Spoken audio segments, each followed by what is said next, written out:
Messias da gente, Aham. seria Messias do povo, mas nós temos o Marcão do Povo, nosso amigo do SBT, Uhum. que faz o SBT Nacional, inclusive é de lá de Goiânia, nosso companheiro, nosso irmão. E aí ficou Messias da gente mesmo. Se você colocar no Google Messias da gente, você vai achar muita coisa boa, muito material nosso por lá.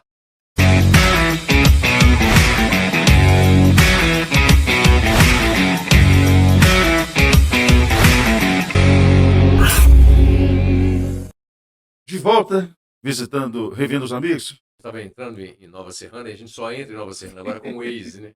Aí É. o Waze vinha falando o nome das ruas e eu ia relembrando tudo aquilo, né? Aham. Vem na cabeça da gente um déjà vu, né? E funciona como uma volta mesmo ao passado. Mas, Ângelo, é um privilégio estar aqui com você. Ver que você começou na comunicação comigo, basicamente, e você continua. Você que abriu as portas para mim. Obrigado, Deus lhe abençoe. E você continua na comunicação. Eu fico muito feliz porque você não é um companheiro de trabalho, você é um irmão. E a gente passou tantos momentos difíceis, difíceis mesmo, né? Momentos de alegria que a gente sorriu juntos, mas a gente passou momentos muito difíceis porque a gente começava a fazer rádio no rádio AM, que ainda naquele momento o AM era muito glamourizado, era aquela coisa maravilhosa. E foi aqui, em Nova Serrana, que eu desci essa rua que dava ali perto de casa, né, onde teve o primeiro prédio da rádio. Como é que é o nome daquela avenida que vai lá para o Planalto? E hoje é Carmen Duarte. Carmen Duarte. Eu desci Isso. a Carmen Duarte arrastando uma cachorrinha e foi aqui que eu casei e foi aqui que eu tive os meus dois filhos, maravilhosos filhos, que é a Betânia e também o Virgílio. Então, foi aqui nessa cidade, que assim que eu saí da rua, você sabe que eu fui menino de rua, foi aqui que eu comecei a minha história de vida. E quando eu conto a minha história para as pessoas hoje lá em Goiás, lá em Goiânia, onde eu tenho um programa de rádio, de televisão, as pessoas não acreditam que eu passei por tudo isso. Você conheceu a minha família, é o momento que eu trouxe eles, trouxe Uhum. um resgate para cá. Então, enfim, é muito bom regressar, estar nessa cidade onde eu aprendi muito, viu, cara? Para a nova geração que não teve oportunidade de conhecer a sua trajetória, vamos relembrar. Você falou da rádio na época AM, 1570, que era Kilohertz. líder de audiência, né? Sempre no Rádio coração Única, do povo. sempre no Tinha um coração do povo. adesivozinho verde com uma antena, né? Com uma antena. Verdade. E quem me deu essa oportunidade foi o José Manuel Filho, né? Com a minha ex-esposa, a Meire Angélica Amaral. Eu Aham. devo muito a ela. Uma grande mulher, uma grande mãe. E, sem dúvida nenhuma, eu acredito que uma grande parte da minha vida eu devo a essa mulher que me deu a oportunidade. Doutor José Manuel Filho é muito querido, conhecido, advogado, e é uma pessoa muito ligada à questão religiosa, frequenta muito a igreja, né? Desde aquela época, né? Era Doutor um José homem que Manuel todo Filho. domingo ia para a igreja. Foi político, foi prefeito da cidade, Foi né? prefeito da cidade. Teve uma Te eleição. acolheu também, O Zé Manel foi um pai para mim. né? Foi um pai. O Zé Manel, ele me deu uma família naquele momento. E o William, na época também, o William era William Mesquita, o eu William acho. Mesquita Aham. era sócio da Meire e do Zé Manel, né, Aham. Dire, Diretor, isso, Direcom, Diretor, exatamente.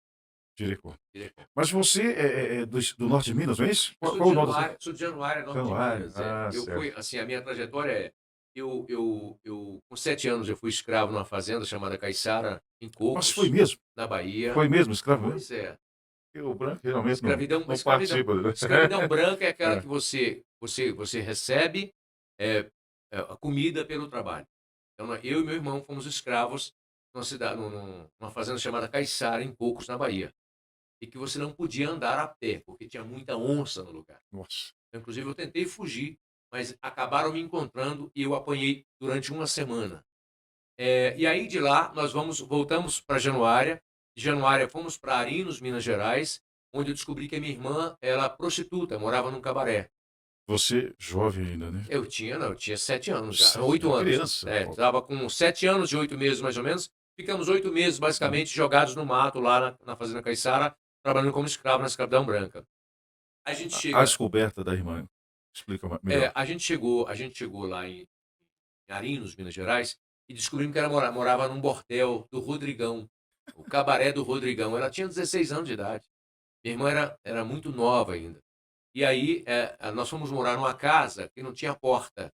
E a minha irmã vendia o corpo para poder dar comida para gente. Eu me lembro que a minha mãe ficava no batente da porta, entre a sala e a cozinha, era uma casa de chão batido, de pau a pique, de palha, e a minha irmã ficava ali numa esteira, por baixo de um lençol, e ela se prostituía para nos dar comida.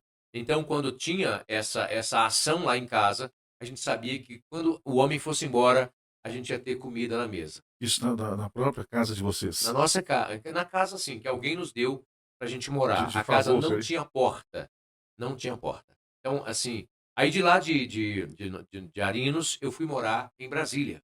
Eu não aguentava mais aquilo. Fui para Brasília com 8 anos de idade, morar na rua, literalmente, e com 13 anos de idade eu saí. A vida sofrida continuava. Miserável, vida miserável absoluta. Eu vi colegas serem assassinados pela polícia, pelo tráfico de drogas, colegas que eram sucumbidos naquela época pela AIDS. Não tinha escolha. E a grande maioria desses colegas vinha de relações conflituosas de seus pais, pais alcoólatras, pais que espancavam suas mães, pais que basicamente inexistiam, nunca ajudaram em nada. Então, eu fui um aborto da natureza. Eu não era para estar aqui. Eu sou o impossível, né? Impossível imaginar que eu viria, que eu chegaria a algum lugar. Um certo dia, já tinha uns cerca de 5 anos que eu estava morando na rua. Na rodoviária passa um homem, um rapaz, mais um outro, e me oferece um pastel com um caldo de cana. Aí eu levanto para comer o pastel com caldo de cana, ele joga a jaqueta no meu ombro, perguntando se eu estava com frio. Eu disse que estava. Pedi a ele para ir ao banheiro enquanto o pastel era frito e enquanto o pessoal passava a cana ali, tossia a cana, moía a cana. O amigo falou assim: ele vai roubar a sua jaqueta. Eu fui ao banheiro, eu não sabia o que era roubar. Meu interesse era só comer, Isso já em Brasília, já em Brasília. certo. Aí, muito frio, eu voltei. Quando eu voltei, o cara falou assim: pera, esse menino é diferente. E aí perguntou para mim se eu tinha casa e perguntou, né? Na verdade, assim, a minha mãe, eu sou fruto de uma aventura da rodoviária de Belo Horizonte. Minha mãe vem para Belo Horizonte enterrar o marido, que estava convalescendo de uma doença, e ela volta já com o meu irmão na barriga. Lá na rodoviária, ela volta com o meu pai, alcoólatra, e com a minha mãe, meu irmão na barriga. Em Januária, meu irmão nasce, e aí ela, depois que nasce, ele coloca eu na barriga da minha mãe e vende a casa da minha mãe. Além de tudo, dá um cacete na minha mãe grávida de mim. E aí minha mãe fica ali, basicamente, ao léu, jogado na rua, e alguém dá a parte coberta de um curral para que minha mãe pudesse ter o parto ali. E foi ali, num cantinho, que a minha mãe, sozinha, no dia 20 de maio de 1971, acaba entrando em trabalho de parto. E ela sai para a rua, eu fiquei amarrado, apilicado, amarrado na placenta. Minha mãe sai para a rua para gritar por uma parteira. Vai passando um carroceiro, esse carroceiro volta, pega uma parteira. A parteira já tinha 2, 3 mulheres querendo ali em trabalho de parto. Falou assim: peraí, vocês ainda vão nascer, eu vou ali atrás de um que já nasceu. Ela chega lá, minha mãe desesperada, chorando. Eu já estava de tanto chorar que o apelicado estava amarrado. A apelicado é quando você amanhece, você fica todo amarrado, né, na tripa ali, no cordão umbilical. E aí ela veio, cortou o cordão umbilical e enterrou os restos da placenta ali, né, em frente ao curral. E ela falou assim: ó, vai ser um fazendeiro, né? Vai ser muito rico, vai ser fazendeiro. E aí, 3 meses depois, a dona do curral pede que precisava voltar, daqui a pouco ia começar a chover, isso era em maio, né? Maio, junho, julho, daqui a pouco ia começar em setembro a chover, e a gente ficou mais 2 meses ali, basicamente 3 meses, aí nós fomos morar embaixo de um pé de Juazeiro da Bahia. E ali, eu muito pequenininho, ainda me lembro da minha mãe e junto com meu irmão, eu e ele ficávamos ali, as coisas dela jogadas ali embaixo do pé de Juá. Minha mãe ia vender, ia lavar roupa, tratar a buchada de boi, tratar a cabeça de boi, tratar mocotó de boi, a meia, para poder trazer para gente. E a troco das casas que ela arrumava, das pessoas que ela cuidava, ela trazia comida. Minha mãe trabalhava pela comida. Eu me lembro que ela chegava com um saco plástico e a comida ali dentro, e ela enfiava a mão e colocava na boca da gente. Era assim que a gente comia. E eram em quantos irmãos? Éramos 10, 5 morreu de inanição, pobreza absoluta. Sobramos 4, 5. Sobramos eu, o Geraldo, meu irmão, que era epilético. Eu digo era, porque infelizmente ele faleceu recentemente, levado pelo álcool. Morreu num quarto. morreu no conforto, levei ele para dentro de casa. Da mesma forma, minha mãe morreu. Minha mãe estava vivendo comigo. Você conheceu minha mãe, conheceu meu Pois. irmão. Minha mãe estava vivendo comigo e aí quis de passar uma semana com minha irmã lá em Arinos, Minas Gerais. Chegou lá, minha mãe tomava 2 remédios controlados, um para epilepsia, outro para esquizofrenia. E a minha mãe passou uma semana bebendo pinga, pinga mesmo. Eu tentava tirar, mas estava sem meu controle, estava longe de mim. Ela acabou tendo um rompimento de um vaso na cabeça, teve lá um derrame, né? E, lamentavelmente, ela acabou falecendo. Tem a Alvina, que minha mãe também deu para os outros, também é esquizofrênica. Tem o Rê, que é o João Batista, que morreu também de acidente. Portanto, lá em casa sobramos eu, a Madalena, que hoje é alcoólatra. Eu voltei resgatando muitos deles, deve ter acompanhado isso na época. Resgatei os filhos dela, e aí, finalmente, ela continua lá. Eu montei casa para ela várias vezes, inclusive aqui em Nova Serrana, e a Meire ajudou muito isso na época também, mas não era isso que eles queriam, e lamentavelmente ela sucumbiu, está lá no álcool. A minha outra irmã ainda, que eu preciso vê-la, ela é esquizofrênica e mora com a outra família. Então, enfim, eu saio de Brasília, depois dessa família que eu conheci, vou trabalhar em São Carlos com macaco hidráulico. De São Carlos eu vou para Belo Horizonte. De Belo Horizonte eu lembrava que tinha aqui um empresário que trabalhava na Banda Fendas. Na Banda Fendas. Aí eu vim para cá, cheguei aqui, né, esse empresário que havia me ajudado quando ele foi visitar. Ele foi visitar a cidade de Januária, me deu um sorvete e um conjunto de roupa do Flamengo. Pronto, adotei esse cara como meu pai. E descobri ele aqui em Nova Serrana. Aqui em Nova Serrana, eu desci aqui do ônibus com o único dinheiro que eu tinha. Aqui dormi aquele dia na rua. No dia seguinte, o Kleber chegou e me deu um lar. Ele morava com o filho dele, ia com o índio, e fomos morar juntos lá nessa casa. E depois foi aí que eu conheci a família do Zé Manuel, os filhos do Zé Manuel. Conheci o Zé Manuel e basicamente me deu mais uma chance, entendeu? E foi ali que eu acabei descobrindo, acabei sendo escolhido pela comunicação. Porque não somos nós que escolhemos a profissão, é a profissão que nos escolhe. E eu vim aqui para Nova Serrana e nessa cidade eu acabei começando no rádio e acabei casando aqui. Minha mulher casou de vermelho, de protesto, uma boina, inclusive vermelha na época, e a gente peitou tudo e todos naquele casamento complicadíssimo naquela época, inclusive a própria família dela era contra. Mas enfim, disso nasceram 2 filhos maravilhosos, e cada filho hoje tem um neto, e tem um filho que é meu neto, e nós temos a Alice e o Pedro Já, que já, já é fazem, avô? Já é fazem parte do avô? meu coração. Sou avô, né? Sou avô 2 vezes, né? É um orgulho ser avô. Virgílio? Virgílio, Virgílio, um abraço, papai está aqui, Virgílio. Virgílio E a Betânia. Betânia, né? Virgílio faz aniversário agora, né? É, né? Aniversário. E De, fazer uma surpresa, mas de daí vez em quando entrou uma por ele aí. estava ouvindo minha equipe fazer meu programa, É. minha equipe disse que eu estava em Belo Horizonte e automaticamente já deve ter já, né? Sim ou não. Ah, com Então, vem certeza. para o aniversário.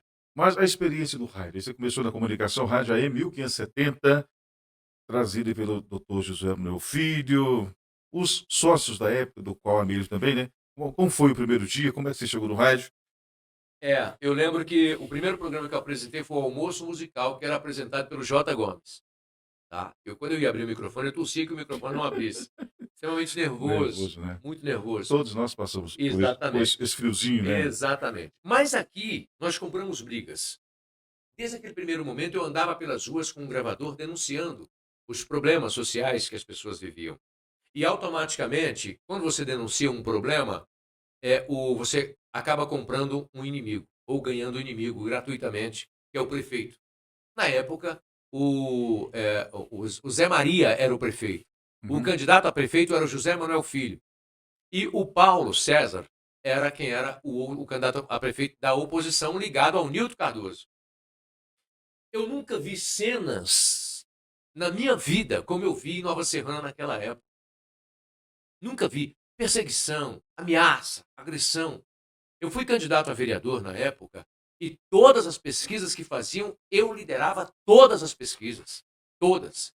E, sem sombra de dúvida, a minha eleição foi roubada. Mas, A minha mais eleição, roubada como, a Messias, minha a eleição gente? na época foi tirada na mão grande, na canetinha.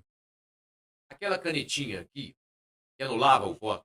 o, vo- o Hoje voto, falam em o voto voto, impresso. hoje falam em voto impresso. Me ajuda aí, me ajuda aí. Voto impresso? Como voto impresso? Mas, É pra frente que a gente anda. mas o voto impresso seria só um comprovante Comprovante pra quê? da urna. Cara pálida, pra Para, pegar os humildes e dizer aos humildes, olha, vamos saber em quem você votou. É pra isso. O voto impresso é pra amedrontar. O Tribunal Superior Eleitoral está certo. se precisar de uma conferência, É você e a urna. E tem, mas tem como, hein? tem? Tem a zerésima. Tem a zerésima quando você zera, quando você começa. Isso é bandeira política para justificar a derrota. Eu estou só te provocando, você sabe? É bandeira política para justificar a derrota. Porque já sabia que poderia ser derrotado. E já, se eu sei que eu posso ser derrotado, eu já crio agora aqui automaticamente, eu crio um discurso. O discurso é para quê? Já me preparando para o futuro. E isso é orientado, tá? Isso é orientado, isso é marketing. O marqueteiro esteve aqui no Brasil, o marqueteiro do Trump esteve no Brasil e orientou.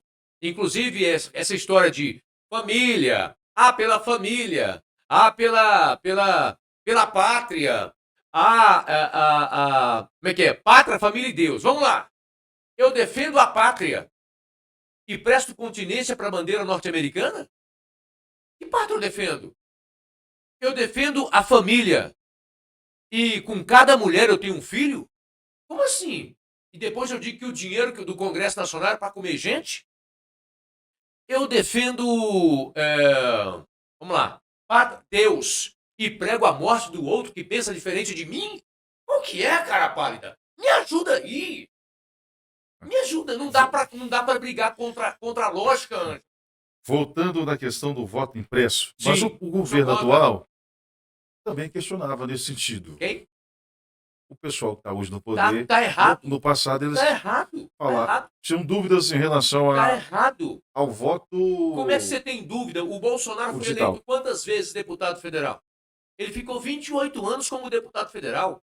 O filho senador. O outro filho vereador. Ele foi eleito presidente com a urna eletrônica. O senhor acha, sinceramente, que se fosse gancho da esquerda, eles iam deixar o Bolsonaro ser eleito? Me ajuda aí.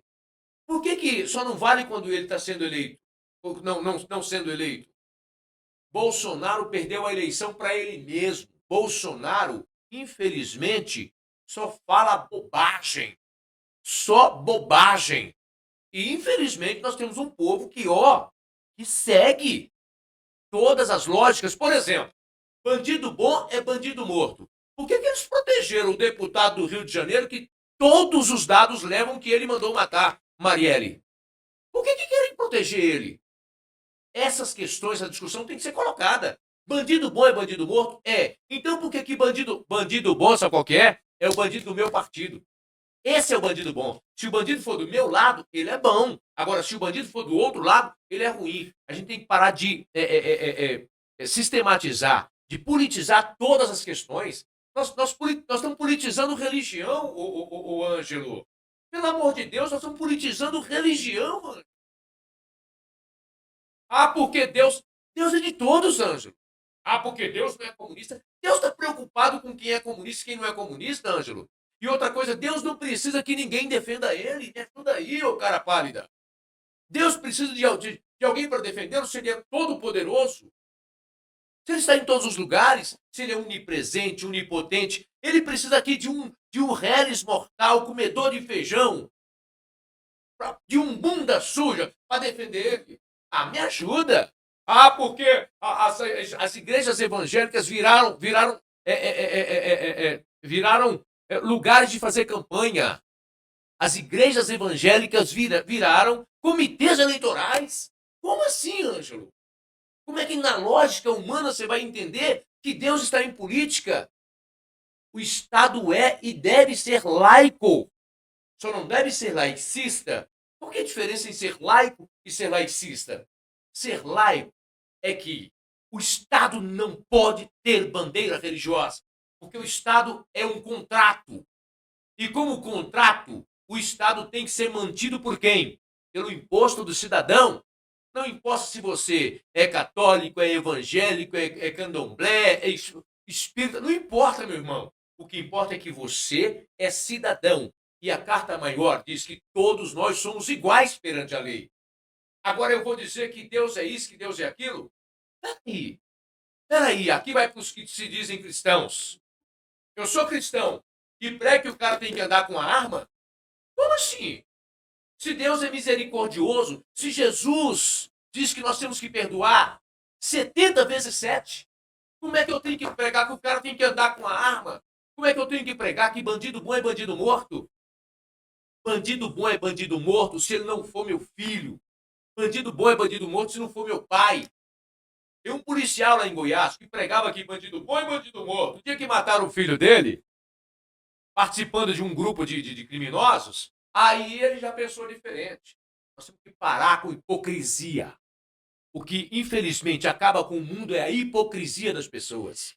Tá? E parar de misturar Deus com política. Deus não entra em política. E Jesus Cristo, presta atenção, Jesus Cristo andou com os bandidos. Jesus Cristo andou com os ladrões. Inclusive, quando ele esteve junto com o Pai, ele levou um deles com ele. Então, é importante entender que Jesus Cristo não tem partido.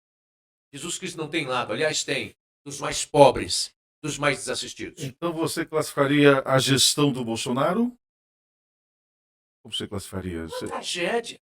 Tá, mas e como é que você vê esses seguidores, essa admiração pelo mesmo aí? Vamos lá. Tudo trabalho de marketing. Quando você coloca... Vamos lá. Já ouviu falar de um cara chamado Adolf Hitler? O Adolf Hitler, ele nasce onde? Ele nasce na Áustria. O Adolf Hitler foi um soldado que virou soldado para poder comer. Estava passando fome. Depois ele vai para onde? Ele percebe um flanco na Alemanha.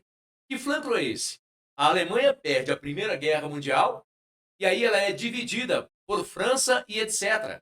Os países se uniram para dizer, olha Alemanha, a culpa da Primeira Guerra Mundial é sua, então você vai pagar o preço. Então os alemães vão ter que trabalhar para nós e nós vamos dividir a Alemanha. Dividiram a Alemanha e os alemães tinham que trabalhar para dar, por exemplo, carvão.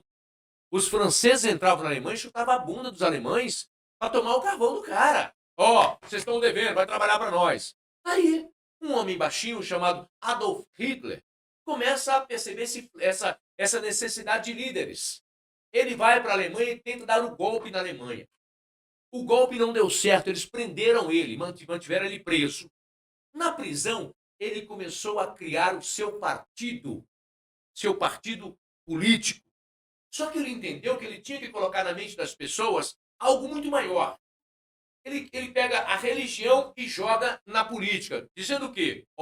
Os judeus foram quem mataram Jesus Cristo. Então, nós somos da raça ariana, representante dos anjos, e nós precisamos matar o judeu. Para cada judeu empregado, é um alemão desempregado. Para cada judeu vivo, é um alemão morto. E nós somos representantes de Deus na Terra. Eu sou representante de Deus na Terra. E eu tenho uma missão. Eu tenho aqui para vocês uma missão que Deus me deu. Aí eu crio aquela coisa, aquela áurea sobre a pessoa. Aí, meu irmão, quando você coloca a religião na política, você jamais vai discutir cidadania. Vai discutir direitos humanos. Para que é o direito humano? O direito humano é para nos igualar. O direito humano é para entender que o negro é igual ao branco, que o índio é igual ao branco, que o homossexual é igual ao heterossexual, que todos nós somos iguais perante a lei. E, mais uma vez, se Estado é um tratado, é um contrato, todos nós pagamos impostos, temos que ser tratados da mesma forma. Mulheres têm que ter a mesma oportunidade que homens têm. Tem que ganhar talvez até mais, porque em muitos trabalhos elas são melhores que os homens. Então, a gente só prega igualdade. Só igualdade. Eu só acho o seguinte, que infelizmente a nossa discussão, ela descambou para a violência. Quando a gente apenas discute um partido político, e na política não se discutem os homens, se discutem as ideias. Sim. Infelizmente o Brasil se descambou para uma situação de que se a minha mãe é bolsonarista e eu sou lulista, a gente não vai se relacionar. Quantas pessoas brigaram no grupo de amizade, nos grupos de Estão sem se família? falar, né? Quantas pessoas morreram sem se falar?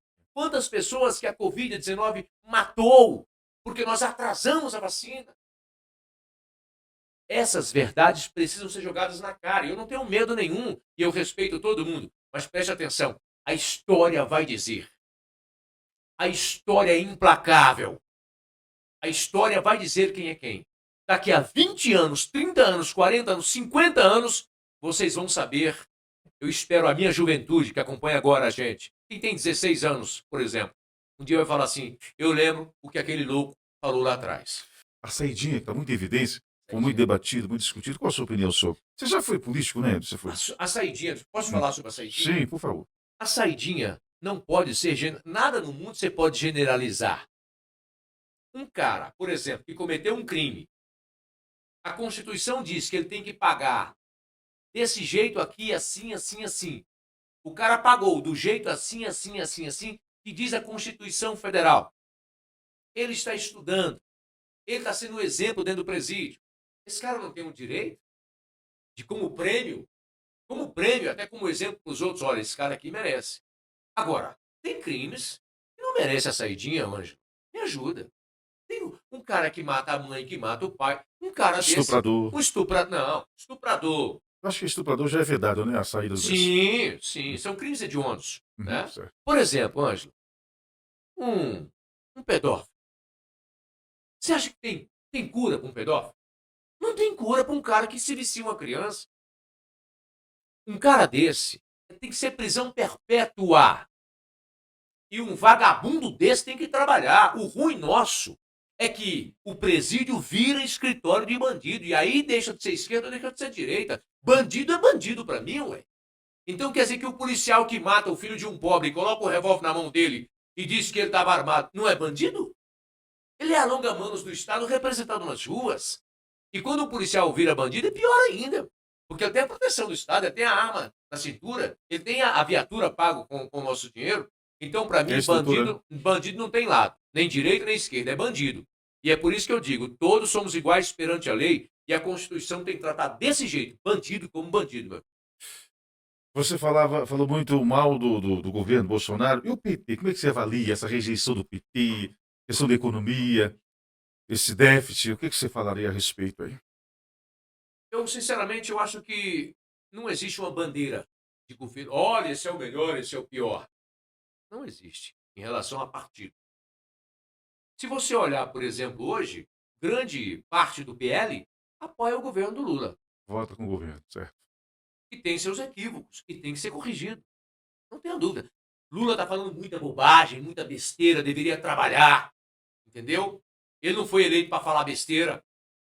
Como eu não concordo que o Bolsonaro tenha falado besteira, não concordo que o Lula tenha falado besteira. Vai trabalhar. E outra, se o Bolsonaro tem um problema com a justiça, isso é um problema da justiça, da polícia, da justiça, do Supremo Tribunal Federal, não do Lula. Vai trabalhar. Eu acho que tem equívocos que têm que ser corrigidos. Não tenho dúvida disso. Tem que ser corrigidos. Agora, o Bolsonaro, por exemplo, ele teve que abrir as pernas para o Centrão, senão ele seria caçado. Seria caçado. O Lula tem que abrir as pernas para o Centrão, senão ele não governa. É lamentável isso.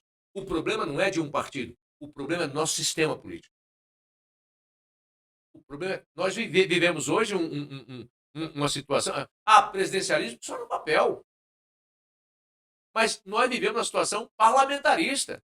O poder, quem manda do povo, esse nome deve ser exercido, está lá no Congresso Nacional.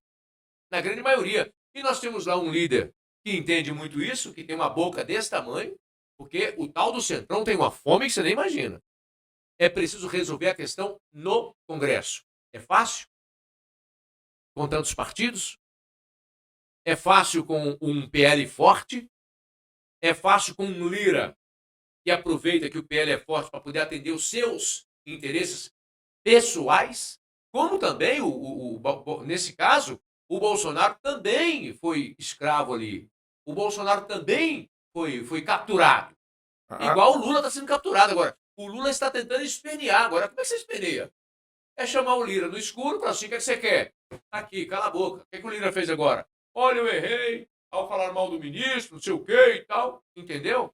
Então, assim, ó, nas luzes eu digo uma coisa, na sombra eu digo outra. É o que acontece em Brasília. Vamos voltar para nossa realidade aqui. Aí você acha que você foi roubar a sua Ah, eu não eleição? tenho dúvida, não tenho dúvida. Mas eu tenho dúvida também na eleição do Zé Manuel. Na época era em Pitangui, né? A conferência? Acho que era ali. Ou era aqui É, mesmo? quem era o juiz de Pitangui na época? Cuidado. Você acha que eu tenho medo de falar? Quem era o juiz de Pitangui na Você época? vai embora, eu recebo processo aqui nas costas. Qual que é a relação que ele tinha? Eu pago. Se ele teve o processo, se você for condenado, eu pago. E se você tiver, o seu advogado, eu pago também. Quem era o juiz na época? Qual que é a relação que ele tinha com o Paulo César de Freitas? Interrogação. Ponto. Eu nunca vi na minha vida os caras carregar a urna na cabeça. E? Urna na cabeça na época aqui. E o pessoal falava assim, agora aqui, ó. Tá aqui, ó. Agora vamos tirar aí as andorinhas. Mas como que... Batia nas urnas. Os caras tinham certeza Mas já. vocês não teriam representantes na hora da conferência? Conferir os votos ali? As cédulas? Você acompanhou na época? Eu te ajudava, né? Era proibido o pessoal do lado do Zé Manuel acompanhar. Era proibido. Os caras criavam confusão ali e tal, não sei o quê. Afastavam. Meu irmão, me ajuda. Nessa urna poderia ter voto do adversário, nessa urna que ele carregou, podia ter também voto dele? Tinha? E aí? Tinha. Vou te fazer uma pergunta. Se eu tenho uma urna com o voto do Zé Manuel. Uma região que teria uma votação mais Não, eu tenho uma urna, não. Eu pego uma cédula com o voto do Zé Manuel. Tá? Aí eu coloco ali. Era 25 e 15, né? Era 25 PFL e 15 o Paulo César. Aí eu pego essa urna, um voto do Zé Manuel. Eu coloco um voto pro Paulo César lá, o que acontece com o voto? Ele dobra, né? Anula. Anula? Ele é anulado. Ah, você coloca qualquer? Entendi. Tá aqui, papel. Vou mostrar aqui, ó. É. Eu tenho uma urna, aí eu tenho J significa José Manel, 25. É. Eu tenho outra urna, Paulo César, com P, é o 15, né? É o 15.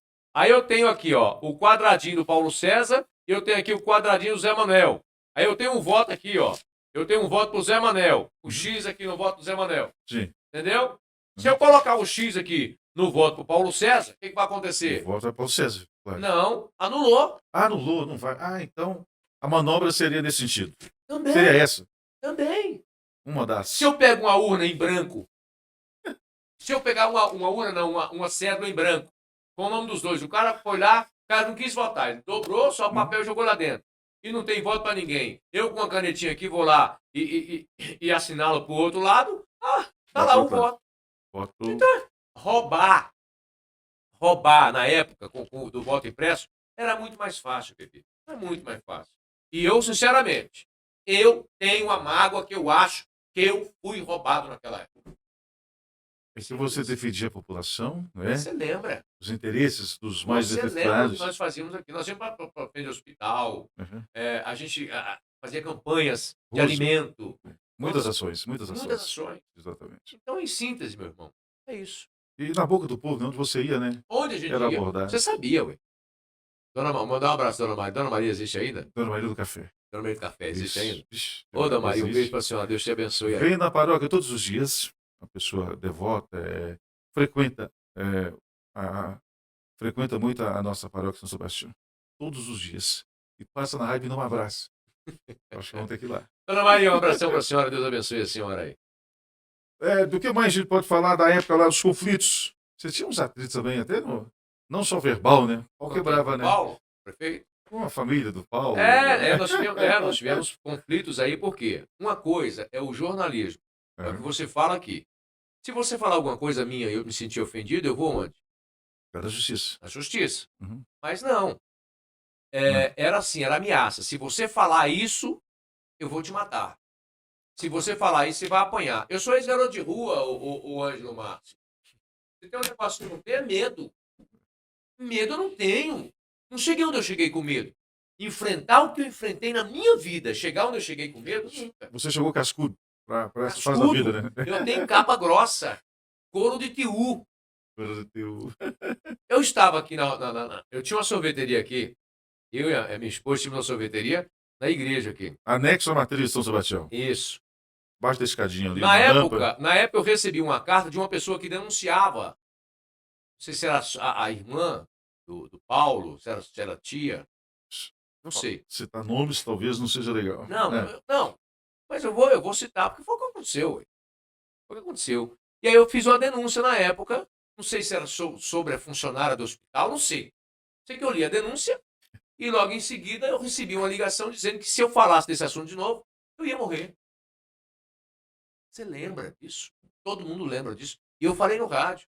E aí eu falei do assunto de Você novo. compartilhou a carta? Leu a carta? Sim, eu li a carta No ar. no ar. Eu estava aqui na minha sorveteria e chegou um sobrinho do prefeito, na época, não sei, ele estava totalmente fora de si, porque eu não sei, totalmente fora de si. Descontrolado. E aí, quando eu vi que ele estava subindo para o meu rumo, eu só virei a cadeira de frente e fiquei preparado. Quando ele chegou, eu fiz arte marcial, pelo amor de Deus. É. Menino de rua tem que saber brigar, senão morre na rua. Mão no braço, né? Quando ele chegou, e tem coisa na vida da gente que a gente tem que levar no braço, não tem jeito. É. Ou então você morre, você sucumbe. Quando ele chegou, coloquei o pé na cadeira e empurrei pro rumo dele, ele veio para cima de mim. Quando veio para cima de mim, eu alcancei com um soco no rosto, quebrou o óculos. Eu desci aqui para a delegacia, que era aqui do lado. Na Na delegacia, esquininha ali da Frencel. eu aproveitei e fiz a denúncia. Então, eu enfrentei aqui situações complicadíssimas. Eu fui mandado embora da rádio Nova Serrana M, porque o Newton Moreira, que era o diretor, que havia prometido que não me mandaria embora, me mandou embora e foi sincero que eu estou te mandando embora porque o prefeito pediu que eu mandasse. Senão não vai existir investimento. Senão não tem dinheiro, É. investimento. O que aconteceu? Sério? Fui mandado embora, entro com um processo trabalhista contra a rádio, ele tinha que pagar, e eu recebi na época em URV, Nossa. Unidade Real de Valor, que era a transição do RV para o real. Entendeu? E aí eu fui para Belo Horizonte, o Carlinhos da rádio falou na época que eu ia ser segurança lá, eu disse para ele que assim que eu entrasse no ar, eu ia mandar um abraço para ele. Fiquei 15 dias em Belo Horizonte tentando arrumar um emprego na rádio, batendo na porta, batendo na porta, batendo na porta. No último dia, meu dinheiro estava acabando, estava descendo o elevador, alguém tocou o meu ombro e falou: por que você não veio trabalhar aqui? Era um amigo antigo meu que trabalhava lá na rádio, era o advogado do grupo e que havia há um tempo eu tinha conhecido esse cara em um encontro da AMIRT, né, Associação Mineira de Rádio e Televisão, lá em Araxá. E aquele dia eu falei: pô, cara, tô com 15 dias tentando. Comecei a chorar, inclusive. E aí ele me leva de volta para lá para cima, na rádio, e me apresenta para o diretor. Eu comecei a trabalhar. E a primeira coisa que eu fiz foi mandar um abraço para o Carlinhos. Então o Carlinhos não acreditou no Não seu acredito. potencial. Carlinhos Santos Carlinhos Santos. Grande apresentava. Carlinhos Santos. Não acreditou, mas eu acreditei. Tá. O que importa é você acreditar. Na época, você, no caso, fazia oposição à atual gestão do caso Paulo César, e Eu não fazia você oposição. enaltecia muito o Joel Martins, que era um empresário, estava em plena sessão na época, Sim. e depois o Paulo buscou o Joel, você promoveu, ele buscou o Joel e fez o homem prefeito. E aí? Eu acho o Joel um dos melhores caras que eu já tive o privilégio de Você lembra que conhecer. você gostava, admirava muito a Sim, pessoa do não, eu Joel? vou dizer de novo. Eu acho o Joel um dos melhores caras que eu já tive o privilégio de conhecer. Pela sua história de vida. Como é que esse cara começou a vida? Por onde esse cara já passou para chegar onde ele chegou? Virar prefeito da cidade. Problemas políticos à parte, nós temos que respeitar a história da pessoa. E o Joel tem uma história bonita, de vida, de superação. E ele não virou prefeito de Nova Serrana à toa, não. Ele virou prefeito de Nova Serrana porque ele mereceu, porque ele trabalhou para isso. Tá? É um cara que tem história, que tem trabalho prestado, e a história de vida da família desse cara é muito bonita. Do pai, do irmão, da família inteira. Então, Joel merece sim o nosso respeito, o nosso carinho. Não sei, ele é candidato a prefeito de novo? Acho que não. Acha que não? Não. O que você acha que é a eleição aqui hoje? 4 mandatos, Joel, quer dizer, conseguiu um grande êxito, né? 4 mandatos, para poucos, né? Ganhar a prefeitura 4 vezes. 4 vezes? Quer dizer, o Joel não precisa provar mais nada para ninguém, já escreveu o nome dele na história. Né? Não precisa provar nada para ninguém. E isso a gente tem que respeitar. Biografia. E outra questão, você também apoiava, enaltecia muito a família, na época, do deputado Jaime Martins. E quando você saiu, parece que eles não abraçaram. Teve alguma coisa assim ou é conversa? É Fake conversa, não é news. verdade. É. O Jaiminho, eu bati na porta Agora eu dele. perco o emprego aqui. O Jaiminho bati na porta dele em Brasília, me prometeu trabalho, não me deu, mas não tira a minha admiração e o respeito que eu tenho por eles. Não é porque o cara não me deu um trabalho, um emprego, que ele Até passa, porque ninguém é obrigado a nada, né, que ele Messias? passa a não prestar. Jaiminho é, foi o Jaime Martins pai, que eu tive o privilégio de conhecer, um dos grandes políticos da história de Minas Gerais. É. E a política do mundo, do Brasil, passa por Minas Gerais. É impossível você falar em eleição sem falar em Minas, falar em política sem falar em Sempre JK. tivemos, no mínimo, vice, né?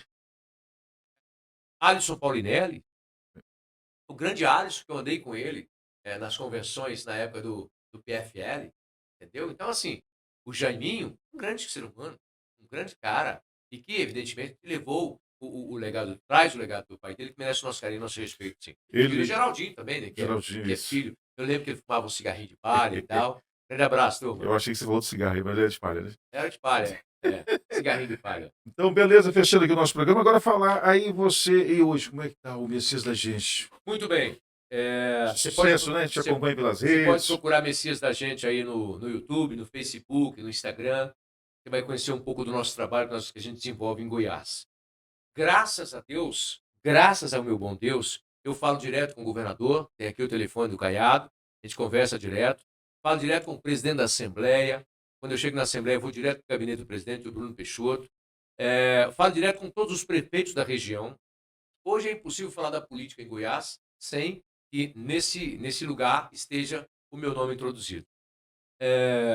Eu faço um jornalismo, rádio, televisão, mas vou fazer agora, inclusive, um aniversário. Estou levando o cara metade para o meu aniversário, vai tocar no meu aniversário. Um aniversário que eu quero dar comida para mais de 5.000 pessoas. Vamos sortear lá 3 iPhones 15. Nós vamos ter lá Apavorou do Ratinho, vai estar lá conosco. A gente vai ter lá os grandes cantores sertanejos que fazem sucesso em Goiás. Teremos lá 17 atrações no dia 19 de maio, próximo agora. 19 de maio, próximo agora. Então, você é o nosso convidado especial para estar conosco nesse aniversário aqui de Nova Serrana, de algumas regiões que eu passei pelo Brasil. Vão aviões para lá, de Brasília, do próprio Tocantins nós estivemos por lá.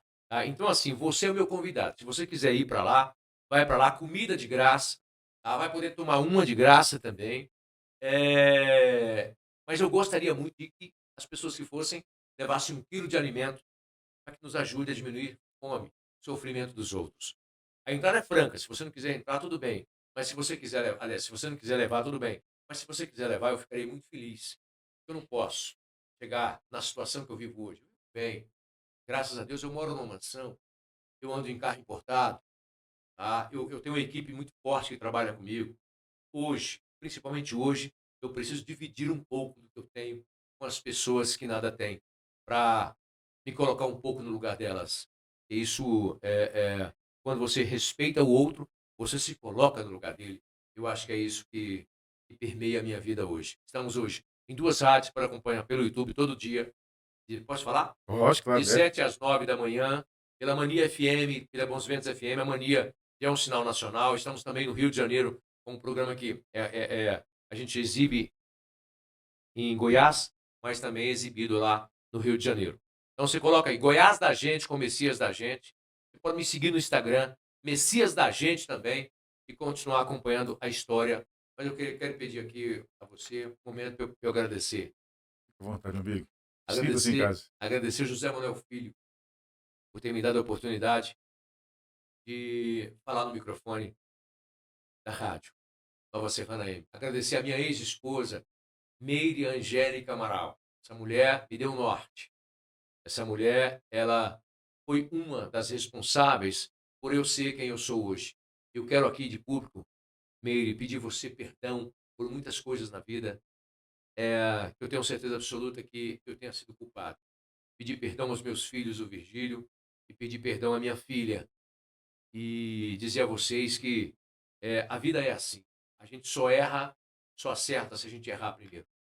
A vocês, quero dizer que vocês fazem parte de forma indelével de um pedaço gigantesco e muito importante da minha vida. e ao povo de Nova Serrana. Agradeço aqui a oportunidade de ter aprendido. Agradecer ao Paulo César, que me deu a oportunidade de fazer oposição. Agradecer aqui ao Joel. Agradecer ao Zé Maria, não sei como é que está a situação do Zé Maria, se ele ainda está entre nós. Está sim. Está entre nós. Isso. O Cascalho. José Maria Bodé.